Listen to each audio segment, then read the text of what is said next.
Dzień dobry, witam Państwa w kolejnym odcinku Bulletin Vlog. Dzisiaj naszym gościem jest mecenas Piotr Bytnerowicz. Piotrku, serdecznie witam. Cześć Konrad.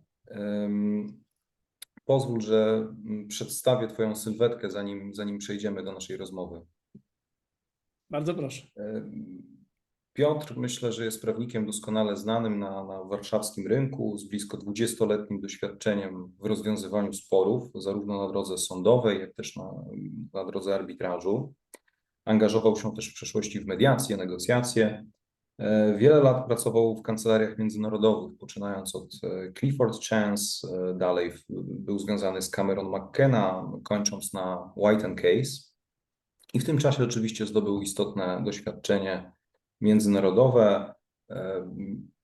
Pracował na secondmentach w Londynie, także u klienta z branży oil and gas w Australii Zachodniej.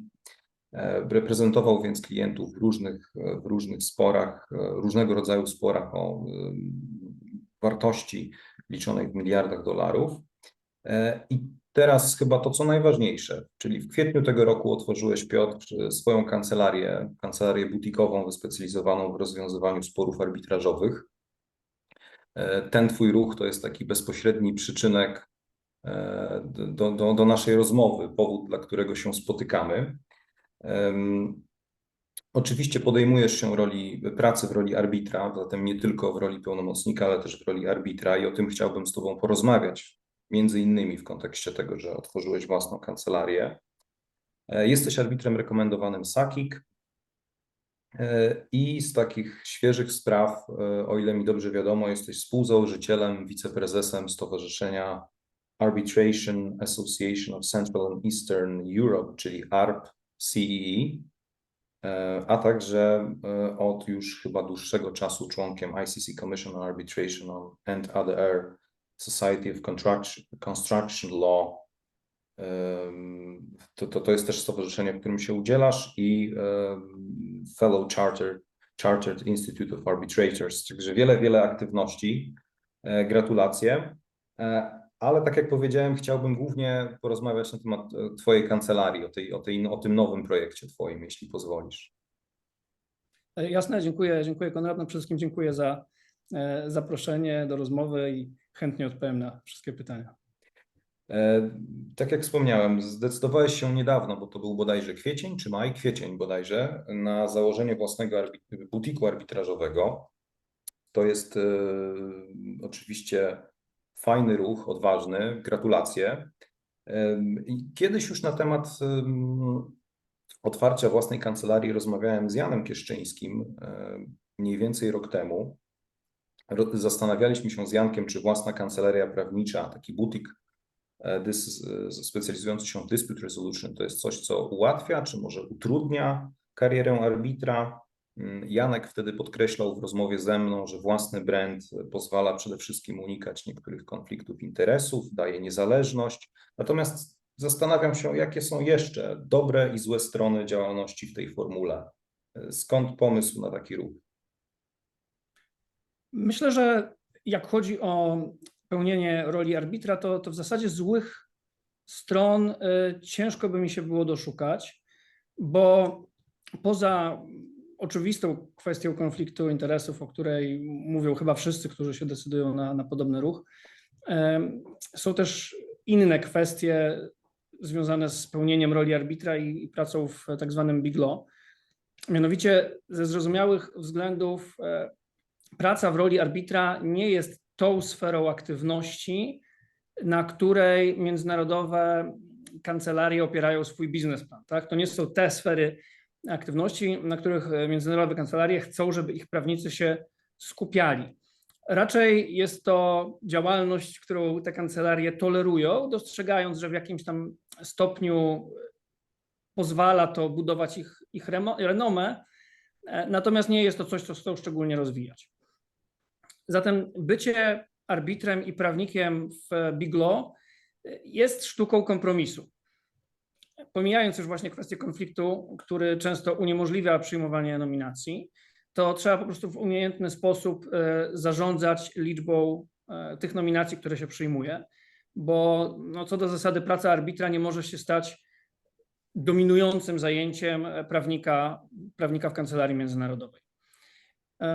Więc z mojej perspektywy, jeżeli ktoś chce się realizować w roli arbitra, to przejście na własną działalność czy do kancelarii butikowej jest na pewno takim ruchem, który to ułatwi.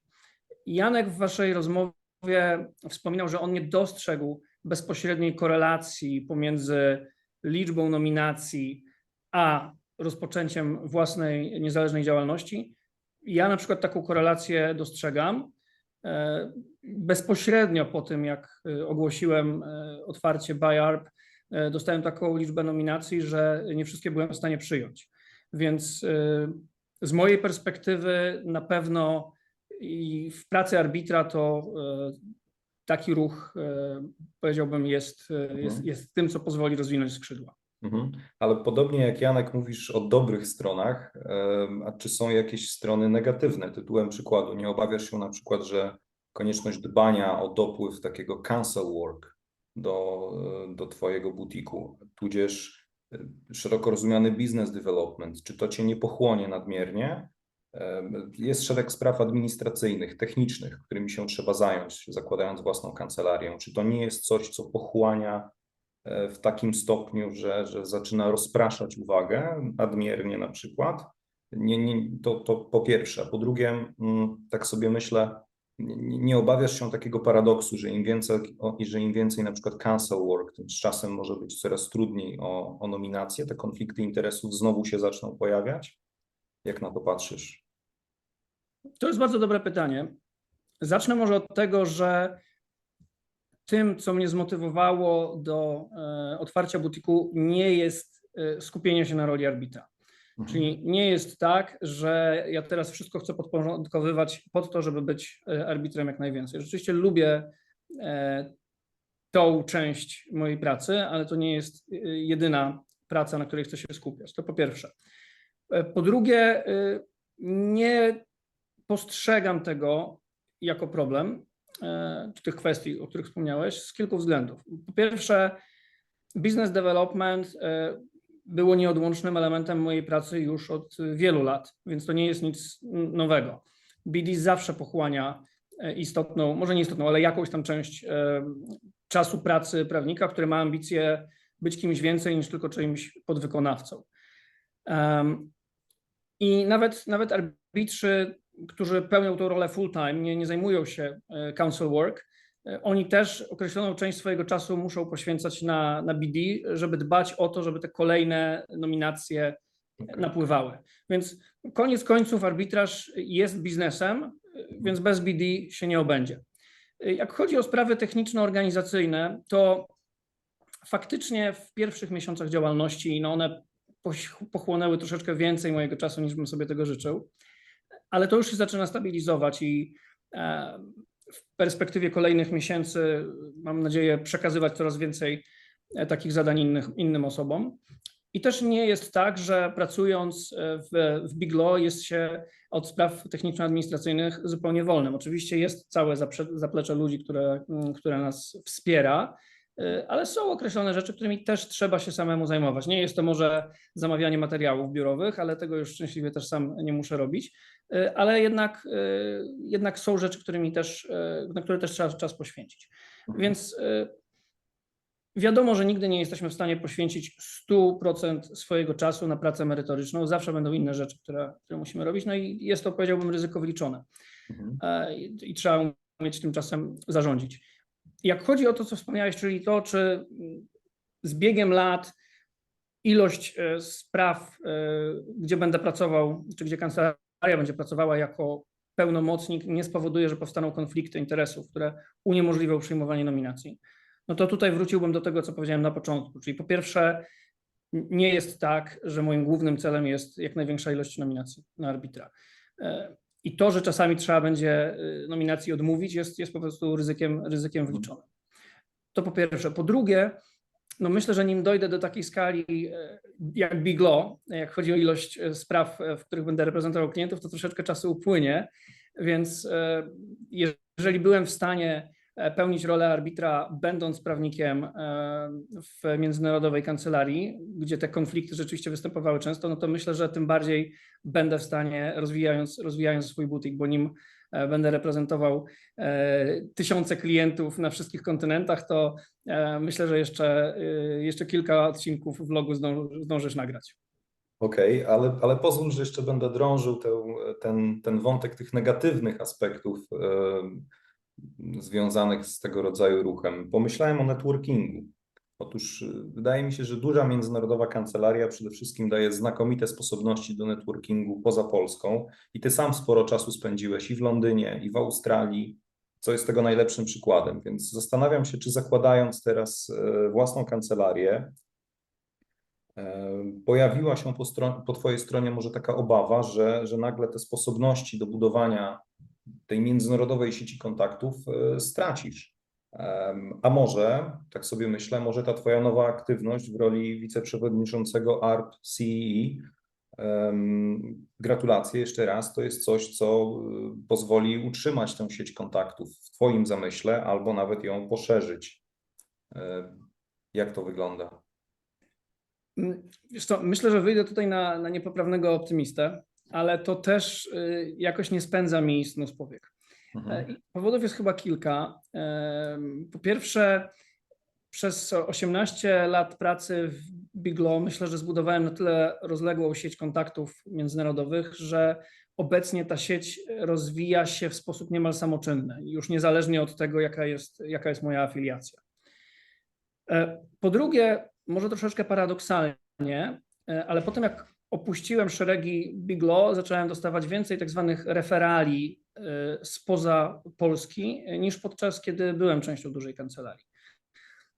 Więc myślę, że jest tak, że gdy opuszcza się globalną kancelarię, niektóre drzwi z pewnością się zamykają, ale z kolei inne się otwierają, więc natura nie znosi próżni. Więc jeżeli coś znika, to coś innego się pojawia. I po trzecie, to rzeczywiście działalność w organizacjach międzynarodowych, takich jak wspomniane przez Ciebie ARP-CE, jest doskonałym sposobem na poszerzanie sieci kontaktów. I faktycznie to tak funkcjonuje. Tak? Czyli tutaj moja ekspozycja na szeroko rozumiane środowisko regionu CEE bardzo, bardzo wzrosła od tego momentu. No właśnie, a jak ważne są te regionalne kontakty Twoim zdaniem? Arbitraż będzie się regionalizował, więc warto stawiać w pierwszej kolejności na budowanie takiej regionalnej sieci znajomości. Te znajomości, ten networking regionalny jest ważniejszy niż budowanie kontaktów gdzieś tam na przykład po drugiej stronie globu, jak sądzisz? Myślę, że jedno i drugie jest ważne. Okay. Nie dalej jak wczoraj szukałem dla klienta kancelarii, która przeprowadzi transakcję w Queensland, więc widać, że kontakty nawet w południowej hemisferze są potrzebne. Natomiast jak chodzi o pracę w rozwiązywaniu sporów, tak na co dzień, no to myślę, że rzeczywiście silne kontakty i silna pozycja w regionie jest bardzo istotna, bo jednak jest tak, że każdy region ma jakąś swoją charakterystykę. I spory w regionach też mają swoje określone charakterystyki.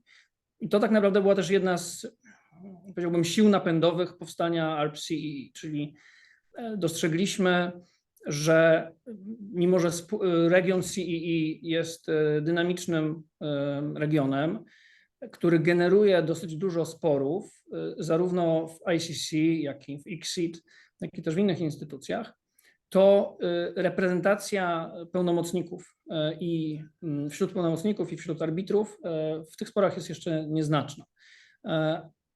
A mamy silne przekonanie co do tego, że jednak osoby z tego regionu no mają z jednej strony te same już kompetencje i doświadczenie, co ich koleżanki i koledzy z, powiedzmy, Europy Zachodniej, ale mają jednak też tą znajomość kultury, znajomość realiów, więc są idealnymi kandydatami, żeby te spory rozstrzygać, tak? Zarówno działając jako pełnomocnicy, jak i też jako arbitrzy.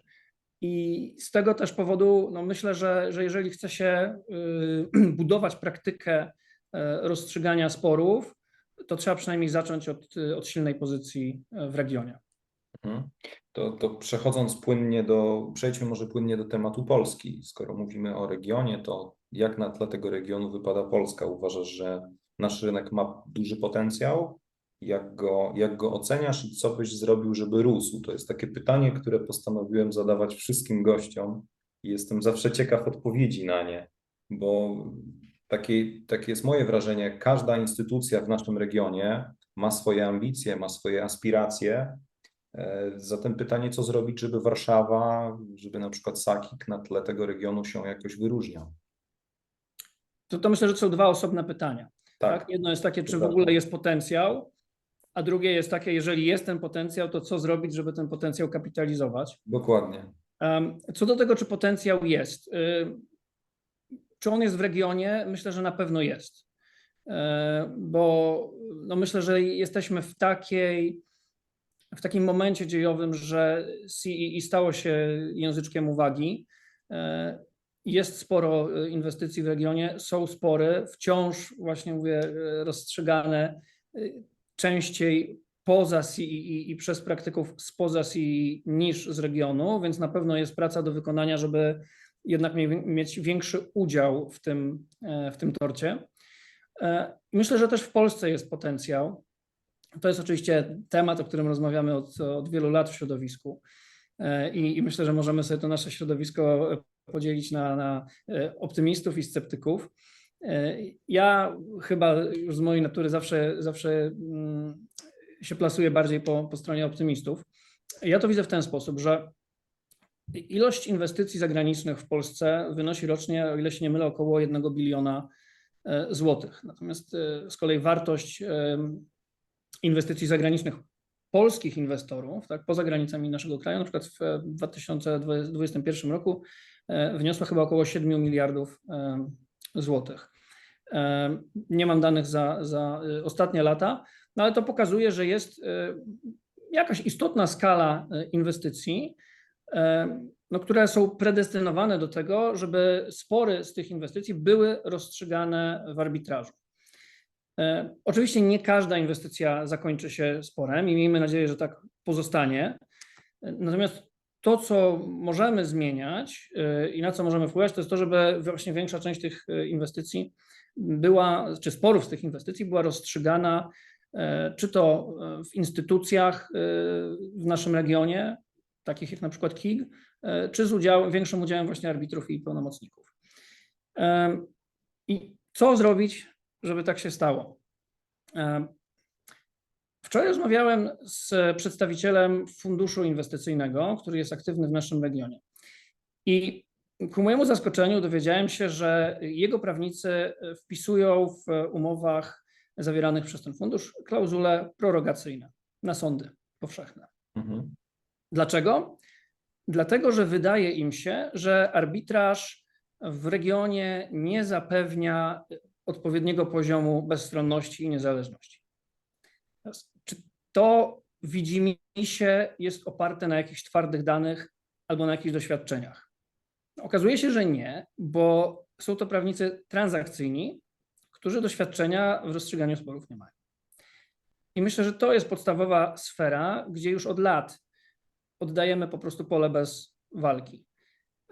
I ja wiem, że to jest truizm, bo też o tym mówimy od wielu, wielu lat, ale tak długo jak prawnicy z działów rozwiązywania sporów nie będą bliżej współpracować z kolegami z działów transakcyjnych i de facto nie przejmą na siebie roli pisania klauzul dotyczących rozstrzygania sporów, w tym też expert determination, to po prostu te spory będą od nas odpływały.